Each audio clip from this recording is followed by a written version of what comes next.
everybody. My name is Patrick Herrick, and this is my podcast. I decided to do this after 25 years of teaching, some because I just have thoughts I need to get off my chest, and also partially to try to engage more with some of the other educators out there on the internet. I started as a science educator. I taught physics originally, and then shortly after, I got my comprehensive certification to teach all sciences, grades 7 through 12, and taught secondary science for many years.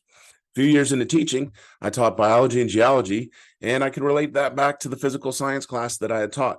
When teaching chemistry, I knew what was in biology the year before. I knew when we did hydrophobic and hydrophilic compounds that I could relate that back to what they learned about in biology. So students would sometimes say, they never taught us that.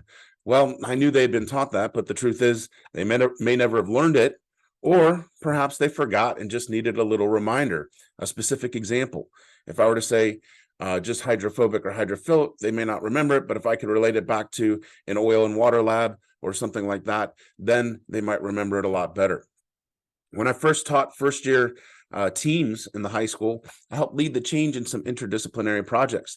These projects would focus on skills like teamwork and problem solving and communications, which I think students can often see much more relevant to what they're going to need in the real world. The projects were student-centered, and I think as we look towards being more inclusive in our classrooms, I like to look at the acronym CARS, which I learned from some professors at Wake Forest, which stand for collaboration, autonomy, representation, and safe space. And I think that autonomy helps with engagement quite a bit.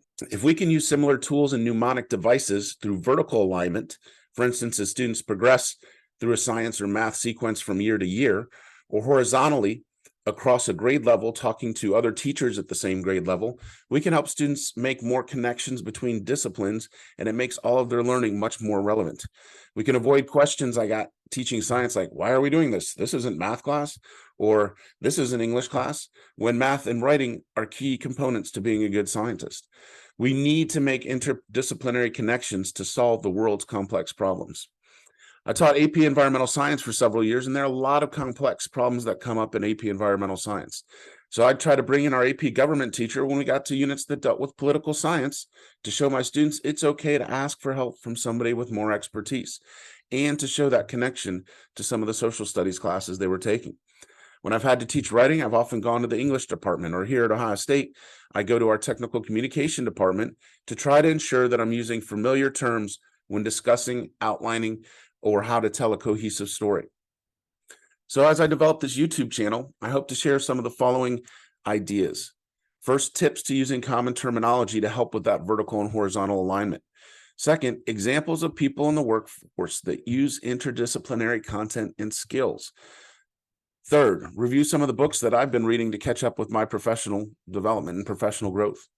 And eventually, I hope to address topics and questions that interest all of you, the YouTube subscribers that put comments in the comment section. So please like, subscribe, comment. I guess that's what everybody on YouTube says.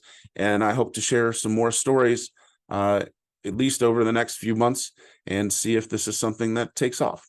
So thanks for your time, and looking forward to getting to hopefully establish some relationships with some of you folks on the internet.